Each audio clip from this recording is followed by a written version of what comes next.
ശ്രീകുമാരേട്ടാ നമസ്കാരം. നമസ്കാരം നമസ്കാരം.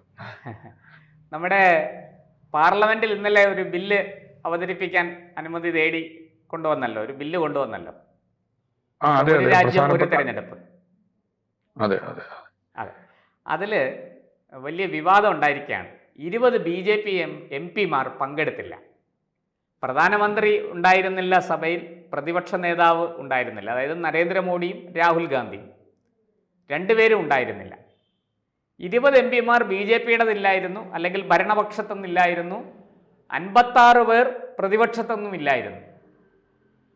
അങ്ങ് എങ്ങനെ നോക്കി കാണുന്നു ഈ വിവാദത്തെ? ഇത് യഥാർത്ഥത്തില് നമ്മുടെ ഒരു രാജ്യം ഒരു തെരഞ്ഞെടുപ്പ് എന്ന ബില്ല് അവതരിപ്പിക്കാൻ വേണ്ടിയുള്ള അനുമതിക്ക് വേണ്ടിയായിരുന്നു. കാരണം ബില്ല് അവതരിപ്പിക്കരുത് എന്ന ഒരു മോഷൻ അവിടെ വരികയും അത് മനീഷ് തിവാരിയോ മറ്റുമാണ് കോൺഗ്രസിലെ അത് അവതരിപ്പിക്കാൻ അനുവദിക്കുക, സ്പീക്കർ അത് അനുവദിക്കുകയുമായിരുന്നു. അങ്ങനെയാണെന്നാണ് എനിക്ക് തോന്നുന്നത്, അല്ലേ? അപ്പൊ അത് അവതരണത്തിനുള്ള അനുമതി അനുവദിച്ചുകൊണ്ടുള്ള ബില്ലാണ് ഒന്ന്. അപ്പൊ അതില് BJP MP-മാർ 20 പേര് വിട്ടുനിന്നു എന്ന് പറയുന്നത് വിപ്പുണ്ടായിരുന്നു എന്നുമാണ് പറയുന്നത്. വിപ്പുണ്ടായിരിക്കെ 20 MP-മാർ വിട്ടുനിന്ന ഒരു കാര്യം. പക്ഷെ ഉണ്ടായിരുന്നു. പക്ഷെ അപ്പോൾ പിന്നെ പ്രധാനമന്ത്രിയും പ്രതിപക്ഷ നേതാവും പങ്കെടുത്തില്ല എന്നും അവിടെ വരുന്നു. പ്രതിപക്ഷത്ത് നിന്നും MP-മാർ പലരും പങ്കെടുത്തിരുന്നില്ല. പ്രതിപക്ഷത്ത് നിന്നും കുറേയേറെ MP-മാർ പങ്കെടുക്കാതെ ഉണ്ടല്ലോ, തീർച്ചയായിട്ടും ഉണ്ടല്ലോ. പക്ഷേ നമ്മൾ ഈ പറഞ്ഞതുപോലെ കൃത്യമായിട്ടും ഈ 20 BJP MP-മാർ വിട്ടുനിന്നു എന്ന വാർത്തയാണ് പുറത്തേക്ക് വരുന്നത്. വാർത്ത ആ വിധത്തിലാണ് വരുന്നത്. 20 BJP MP-മാർ വിട്ടുനിന്നു, അതോടൊപ്പം പ്രതിപക്ഷം വിട്ടുനിന്നു എന്നതും ഒരു വാർത്തയാകേണ്ടതാണ്. പക്ഷെ അത് വേണ്ട വിധത്തിൽ വാർത്തയാകുന്നില്ല. കാരണം BJP ആണല്ലോ ഇവിടെ ഇപ്പോൾ പൊതുവെ നമ്മളെ ഒരു ടാർഗറ്റ്. മലയാള മാധ്യമങ്ങളിൽ ഞാൻ നമ്മുടെ മലയാള മാധ്യമങ്ങളിൽ അങ്ങനെ കണ്ടില്ല പ്രതിപക്ഷ MP-മാരെ വിട്ടുനിന്നു എന്നുള്ളതിനെ പറ്റിയുള്ള ഒരു സജീവമായ ചർച്ച കണ്ടില്ല. എന്തായാലും ഇത് വളരെ പ്രധാനപ്പെട്ട ഒരു ബില്ലാണ്. ആ ബില്ല് പാർലമെന്റിൽ അവതരിപ്പിക്കുന്നതിനുള്ള അനുമതി തേടാനുള്ള അവസരമായിരുന്നു. അത് ഏതെങ്കിലും വിധത്തിൽ അതിനകത്തൊരു പാളിച്ച വന്നു പോയെങ്കിൽ ഗുരുതരമായി ബാധിക്കുന്ന ഒരു വിഷയമായിരുന്നു. അതുകൊണ്ടാകണമല്ലോ ഇപ്പൊ നൽകേണ്ടത്. സാധാരണഗതിയിൽ ഇപ്പൊ നൽകുന്ന എന്തെങ്കിലും അസാധാരണ സാഹചര്യം കൂടി മുൻകൂട്ടി കണ്ടുകൊണ്ടാണല്ലോ പലപ്പോഴും ഈ ഇപ്പൊ നൽകുന്നത്. എന്നിട്ടും അത്രയും പേര് പങ്കെടുത്തില്ല അല്ലെങ്കിൽ വോട്ട് ചെയ്തില്ല എന്ന് പറയുന്നത് ഒരു ശുഭസൂചകമായ കാര്യമല്ല.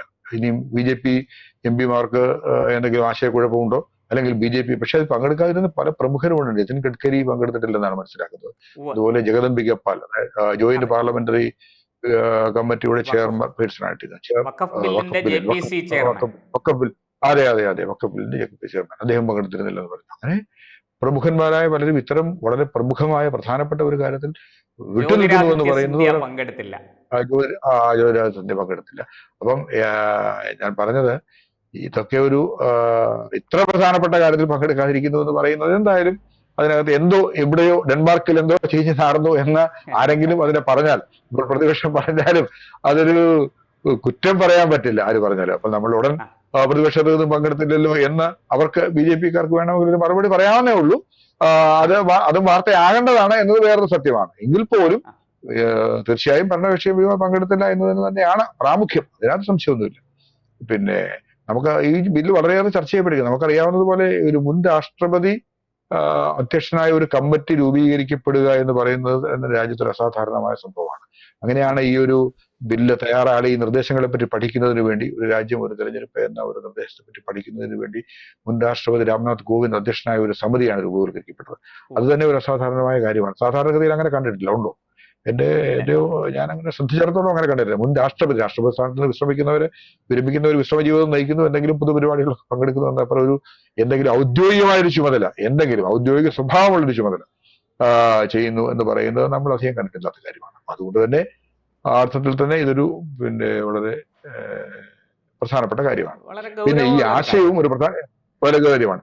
അതേപോലെ തന്നെ ഈ ആശയവും അതുപോലെ തന്നെ വളരെ ഗൗരവമായ ഒരു കാര്യമാണ്. ഇത് ഒരു പുതിയ കാര്യമല്ല. ഭരണഘടന വിഭാവന ചെയ്തിരുന്നത് തെരഞ്ഞെടുപ്പുകൾ ഒരുമിച്ച് നടത്തുന്നത് തന്നെയാണ് നമ്മൾ കരുതുന്നത്.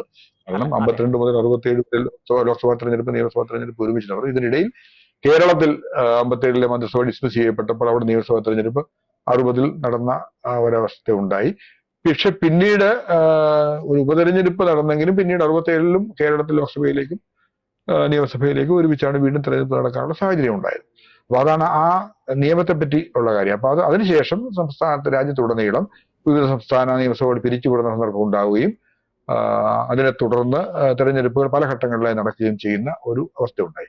അങ്ങനെ ഉണ്ടായി കഴിഞ്ഞപ്പോൾ ഈ തെരഞ്ഞെടുപ്പ് എക്സ്പെൻസ് തെരഞ്ഞെടുപ്പുമായി ബന്ധപ്പെട്ട് അത് കുതിച്ചുയരുകയാണ്. വളരെ വളരെ വളരെ വളരെ ഭീമാകാര തെരഞ്ഞെടുപ്പ് ചെലവുകൾ അടക്കമുള്ള ഓ കാര്യങ്ങൾ കുതിച്ചുയരുകയാണ്. ഞാൻ ഒപ്പം അതാണ് ഈ ചോദിക്കാൻ വന്നത്. ഒരു തെരഞ്ഞെടുപ്പ് ഒരു തെരഞ്ഞെടുപ്പ് ചെയ്യുന്നതിനുള്ള രാഷ്ട്രീയ പാർട്ടികൾക്കുള്ള ചെലവ്, അതോടൊപ്പം സർക്കാർ സംവിധാനത്തിലുള്ള ചെലവ് അത് അത് വളരെ ഭീകരമാണ്. അത് സർക്കാർ സംവിധാനം വളരെ വളരെ വളരെ വർദ്ധിച്ചു വരികയാണ്. പക്ഷെ നമ്മുടേതുപോലെ വൈവിധ്യപൂർണമായ ഒരു രാജ്യത്ത്, ഇത്രയേറെ ജനസംഖ്യയുള്ള ഒരു രാജ്യത്ത്, ലോകത്ത് ജനാധിപത്യ പ്രക്രിയ നടക്കുന്ന രാജ്യങ്ങളിൽ ഏറ്റവും വലിയ രാജ്യം ഇന്ത്യയാണ്. ഏറ്റവും വലിയ രാജ്യം ഇന്ത്യയാണ്. അതെ കാരണം ഒരു തെരഞ്ഞെടുപ്പ് ഇത്രയും ആളുകൾ നേരിട്ട് പങ്കെടുത്ത് വോട്ട് ചെയ്യുന്ന ഒരു വോട്ടിംഗ് സിസ്റ്റം എന്ന് പറയുന്നത് അത് നമ്മുടെ അതെ ജനാധിപത്യത്തിന്റെ ഒരു വിജയം തന്നെയാണ്. കാരണം ഇത്രയും വർഷങ്ങൾ നടത്തി ഒറ്റ രാജ്യത്ത് നമ്മുടെ കൊളോണിയലിസത്തിൽ നിന്ന് മോചനം നേടിയ മറ്റു രാജ്യങ്ങളിലൊക്കെ ഭരണകൂടങ്ങൾ മറ്റ് വ്യവസ്ഥിതികൾക്ക് മാറിയിരിക്കുന്നു.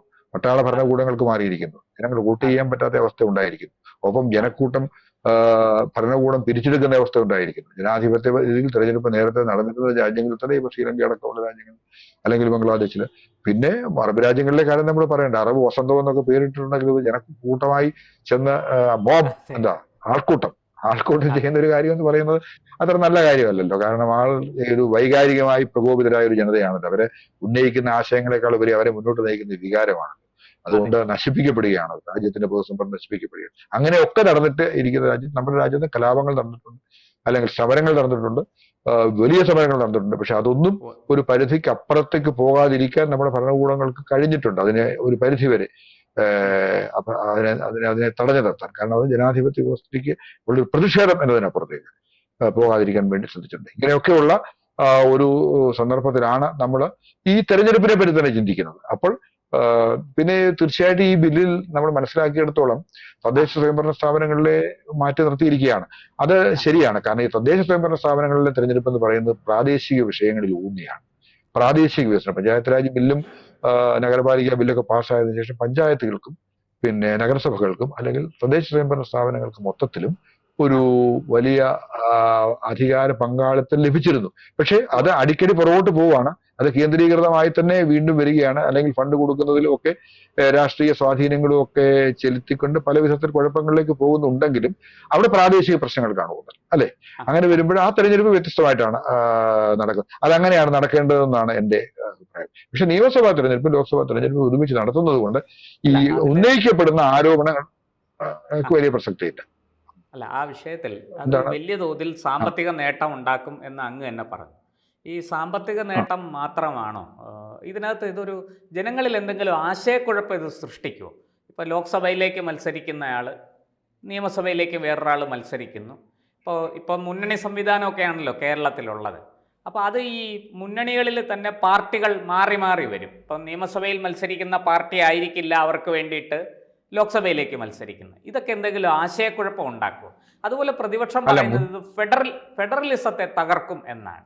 അങ്ങനെ ഒരു ഭീഷണി ഇതിനുണ്ടോ? ഫെഡറലിസത്തെ തകർക്കുന്ന ഭീഷണി എന്ന് പറയുന്നത് സത്യത്തിൽ എനിക്ക് മനസ്സിലാവുന്നില്ല. അങ്ങനെ ഫെഡറലിസത്തെ തകർക്കുന്ന ഭീഷണി ഒന്നും ഇതിനകത്ത് ഇല്ല. അത് വളരെ ഖണ്ഡിതമായ അഭിപ്രായമാണ്. അതെങ്ങനെയാണ് ഫെഡറലിസത്തെ തകർക്കുന്ന സംവിധാനമാണ്? ഇപ്പൊ ആ ഇതിനകത്തുണ്ടാകുന്ന ഒരു ആശയക്കുഴപ്പം, ഇപ്പൊ ഒരു ഉദാഹരണം പറഞ്ഞാൽ കേരളത്തിലെ സംബന്ധിച്ചിടത്തോളം ആ അഖിലേന്ത്യാ തലത്തിൽ ഇപ്പോൾ കോൺഗ്രസും CPM ഒക്കെ ഒരുമിച്ച് നിൽക്കുന്നവരാണ്, അതെ ഒരുമിച്ച് മത്സരിക്കുന്നവരാണ്. കേരളത്തിൽ ഇപ്പം അവര് രണ്ട് തരത്തിലാണ്. ഇന്ത്യ സഖ്യത്തെ അല്ലെങ്കിൽ നയിക്കാൻ ഇപ്പോൾ മുമ്പോട്ട് വരണമെന്ന് ആവശ്യപ്പെട്ടിരിക്കുന്ന തൃണമൂൽ കോൺഗ്രസിന്റെ നേതാവ് മമതാ ബാനർജി എന്ന് പറഞ്ഞാൽ CPM കാർക്ക് കണ്ടെടുത്ത കണ്ടുകൂടാത്ത ഒരു സ്ത്രീയാണ്. അതെ അതെ എന്ന് വെച്ചാൽ എന്ന് മാത്രമല്ല അവരെ അടിച്ചു ഒതുക്കുകയാണ് ചെയ്യുന്നത്. പാർട്ടി ഓഫീസുകളെല്ലാം പിടിച്ചെടുത്ത് തൃണമൂൽ അതെ കോൺഗ്രസിന്റെ ഓഫീസുകളായി മാറ്റി ജനതയെ വിരട്ടി ഓടിച്ച് അതെ ഇത്രയേറെ ആളുകൾ മരിച്ചിട്ടില്ല. രക്തസാക്ഷി ഇപ്പൊ ഈ കമ്മ്യൂണിസ്റ്റ് പാർട്ടിയൊക്കെ സംഘടിപ്പിച്ചിട്ടുള്ള ഒരുപാട് സമരങ്ങളുണ്ടെന്ന് പറയുന്നുണ്ടല്ലോ. ആ അതിലൊക്കെ മരിച്ചതിൽ എത്രയോ കൂടുതൽ ആളുകളാണ് ഇവിടെ പാർട്ടി അണികളെ ഈ മമതാ ബാനർജിയുടെ തൃണമൂൽ കോൺഗ്രസുകാർ തല്ലിക്കൊന്നത്. അവരാണ് അതെ ഇന്ത്യ സഖ്യത്തെ നയിക്കുന്നത്, നല്ല അതെ നയിക്കണമെന്ന ആവശ്യം ഉയർന്നു വരുന്നത്. അതെ CPM അവരോട് ചേർന്ന് സഹകരിക്കേണ്ടതായി വരുന്നു. ഇങ്ങനെയുള്ള ആശയക്കുഴപ്പങ്ങൾ ചില പാർട്ടികൾക്ക് ഉണ്ടാകാം, ആശയക്കുഴപ്പങ്ങൾ ഉണ്ടാകാം ലോക്സഭാ തെരഞ്ഞെടുപ്പ് ഇതും കൂടെ ഒരുമിച്ച് വരുമ്പോൾ. പക്ഷെ അത് അതെ നമ്മൾ ഈ സിസ്റ്റത്തിന്റെ അതൊരു തകരാറിന്റെ അത് ആ പാർട്ടികൾ പരിഹരിക്കേണ്ട കാര്യമാണ്. ആ നമുക്കതിനകത്ത് അതൊരു കുഴപ്പമായി നമുക്ക് പറയാൻ കഴിയില്ല. കാരണം എന്താണെന്ന് വെച്ച് കഴിഞ്ഞാൽ നിയമസഭാ തെരഞ്ഞെടുപ്പ് പിന്നെ നടക്കുന്നതിനോടൊപ്പം നേരത്തെ പറഞ്ഞ ആ സാമ്പത്തിക കാര്യം എന്ന് പറയുന്നത് അത് ശരിയാണ്. ആപേക്ഷികമായി നോക്കുമ്പോൾ സാമ്പത്തികമായി ഒരുപാട് കാര്യങ്ങൾ അതിലും സാമ്പത്തിക നഷ്ടമുണ്ടാക്കുന്ന കാര്യങ്ങൾ പലപ്പോഴും ഭരണകൂടങ്ങൾക്ക് ചെയ്യേണ്ടതായി വരുന്നുണ്ട്. എത്രയോ വലിയ ഉം. കോർപ്പറേറ്റുകളുടെയൊക്കെ കടമൊക്കെ എഴുതി തള്ളുന്നു. കോർപ്പറേറ്റുകളുടെ കോടിക്കണക്കിന് രൂപ എഴുതി തള്ളുന്നു, അല്ലെങ്കിൽ സാധാരണക്കാരൻ ബുദ്ധിമുട്ടുമ്പോഴാണ് ഈ കോർപ്പറേറ്റുകളുടെ കടമൊക്കെ എഴുതി തള്ളുന്നത്. ഖജനാവിന് നഷ്ടമുണ്ടാകുന്ന ഒത്തിരി കാര്യങ്ങൾ വേറെ നടന്നു പോകുന്നുണ്ട്. അപ്പോൾ ജനാധിപത്യ പ്രക്രിയ നിലനിർത്തുന്നതിന് വേണ്ടിയുള്ള ഒരു സാമ്പത്തിക വ്യയം എന്ന് പറയുന്നത് അത്ര വലിയ കുഴപ്പമുള്ളൊരു കാര്യമല്ല. പക്ഷെ കുറെ ഒഴിവാക്കാൻ കഴിയുന്നത് എപ്പോഴും നല്ലതാണ് എന്ന് മാത്രമേ നമ്മൾ അർത്ഥമാക്കുന്നുള്ളൂ. എന്തൊരു സാമ്പത്തിക വ്യയം എന്ന് പറയുന്നത് ഒഴിവാക്കാൻ കഴിയുന്ന കാര്യങ്ങൾ ഒഴിവാക്കാം എന്നതൊരു അപ്പുറത്തേക്ക് അതൊരു വലിയ അതും അത്ര വലിയ കാര്യമില്ല. ഇവിടെ പ്രശ്നം ഒന്നേ ഉള്ളൂ എനിക്ക് തോന്നുന്നത് ഇവിടെ ഈ അങ്ങ് ചൂണ്ടിക്കാണിച്ചതുപോലെ ഈ ചില രാഷ്ട്രീയ പാർട്ടികൾക്ക് ഈ സംവിധാനത്തിൽ ഉണ്ടാകുന്ന ചില ആശയക്കുഴപ്പങ്ങൾ, ലോക്സഭാ തെരഞ്ഞെടുപ്പിലേക്ക് നിയമസഭാ തെരഞ്ഞെടുപ്പിൽ ഒരുമിച്ച് വരുമ്പോൾ ഒറ്റ മുന്നണിയായി മത്സരിക്കുന്നിടത്ത് അവർക്ക് നിയമസഭാ തെരഞ്ഞെടുപ്പ് കൂടി വരുമ്പോൾ രണ്ടു വിധത്തിൽ ഒരുമിച്ചൊരു തെരഞ്ഞെടുപ്പ് വരുമ്പോൾ അങ്ങനെ സംസാരിക്കേണ്ടി വരുന്ന ഒരു അപാകത. ഇപ്പൊ രണ്ടായിട്ടാണ് തെരഞ്ഞെടുപ്പ് നടക്കുന്നതെങ്കിൽ ഇപ്പോ അതത്ര വലിയ വിഷയം ആവുന്നില്ലല്ലോ. നിയമസഭാ തെരഞ്ഞെടുപ്പ് കേരളത്തിൽ ഒരു സമയത്ത് നടക്കുന്നു, ലോക്സഭാ തെരഞ്ഞെടുപ്പ് വേറൊരു സമയത്ത് നടക്കുന്നു. അങ്ങനെ നടക്കുമ്പോൾ ഈ അതിന്റെ തരത്തിലുള്ള ഈ വ്യത്യാസം എന്ന് പറയുന്നത്, അല്ലെങ്കിൽ ഈ കുഴപ്പമെന്ന് പറയുന്നത്, അല്ലെങ്കിൽ വ്യത്യസ്തമായി സംസാരിക്കേണ്ടി വരുന്നു എന്ന് പറയുന്നത് ഒരു ബുദ്ധിമുട്ടാണ്. ഈ ഒരുമിച്ച് നടക്കുമ്പോൾ അതൊരു ബുദ്ധിമുട്ടായിട്ട് വരും, തീർച്ചയായിട്ടും വരും എന്നുള്ളതാണ്. പക്ഷെ അത് ഞാൻ നേരത്തെ പറഞ്ഞ പോലെ അവർ പരിഹരിക്കേണ്ട ഒരു കാര്യമെന്ന് നമുക്ക് അതിനെപ്പറ്റി പറയാം. കൂടുതൽ വാർത്തകളും വിശേഷങ്ങളും നിങ്ങളിലേക്ക് എത്താൻ ABC മലയാളം സബ്സ്ക്രൈബ് ചെയ്യുക, ബെൽ ബട്ടണും അമർത്തുക.